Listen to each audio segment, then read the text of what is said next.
सालों का काम है। किसी का कोई लैंड का डिस्प्यूट है, कोई छोटा मोटा, किसी को बिजली का कनेक्शन नहीं मिल रहा, या किसी का बिजली का बिल ज़्यादा आ गया, या कोई पानी का कनेक्शन नहीं मिल रहा, या कोई किसी का कोई कार्ड नहीं बन रहा, कोई आधार कार्ड नहीं बना रहा, या कोई different schemes of government of India की जो है किसी स्कीम के लिए वो एंटाइटल्ड है, उसको बेनिफिट नहीं मिल रहा, तो वो प्री लिटिगेशन में हमारे पास आ सकता है। हमारे पीआरबी उसके बिहाफ पे एप्लीकेशन लिखेंगे, हम कंसर्न अथॉरिटीज को नोटिस तक करेंगे और उनको बुला करके आपका जो मैटर है उसको रिड्रेस करने की कोशिश की जाएगी। तो ये बेसिकली 2-3 पर्पज हैं। उसके बाद आगे एक अवेयरनेस, लोगों में मैक्सिमम अवेयरनेस दी जाए, लोगों को पता लगे कि यहाँ पे डिस्ट्रिक्ट लीगल सर्विस अथॉरिटी नाम की भी कोई चीज़ है जो फ्री ऑफ कास्ट लोगों के लिए यहाँ बैठी है और उनकी मदद करने की कोशिश कर रही है। अब जब एनएडीसी की बात करते हैं तो यहाँ पे इनकम बात होगा कि इस इनकम के लोग जो हैं वो यहाँ पे आकर के बेनिफिट ले सकते हैं, उससे ज़्यादा नहीं दे पाएंगे। बट जब एलएडीसी की बात करते हैं तो वहाँ पे कोई भी अगर बंदा है तो उसमें इनकम बार खत्म हो गया। अगर if he is not in a position to engage an advocate आया जा रहा है, हमारे बहुत सारे बेनिफिशरीज रहते हैं। अभी जैसे रिसेंटली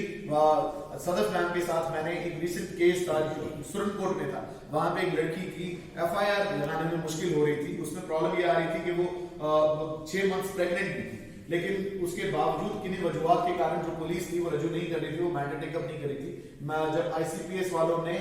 एलएडीसी को डालसा को जब अप्रोच किया, हमने हमारे वहां पे कंसर्न जो पीएलबीज थे हमने उनके साथ राब्ता किया, हमने डायरेक्ट एसएचओज और वुमेन इंचार्ज को कॉल किया, तो आप बिलीव करेंगे कि कल की डेट में वहां से मैसेज आया कि हमारी एफआईआर जो है वो लॉन्च हो गई है, इसमें काम हो रहा है। ये एक छोटी सी एग्जांपल, प्रैक्टिकल एग्जांपल आपके सामने इसलिए रख रहा हूं कि इस सुप्रीम कोर्ट का मैटर है। ऐसे बहुत सारे लोग हैं जिनके पास नहीं है, हम गरीब लोग हैं, हम एडवोकेट नहीं कर सकते, तो उनको हमने एक आश्वासन दिया है कि हम आपको एडवोकेट्स देंगे, इसी अथॉरिटी के तहत जो हम आपको एडवोकेट्स देंगे। दूसरा उनकी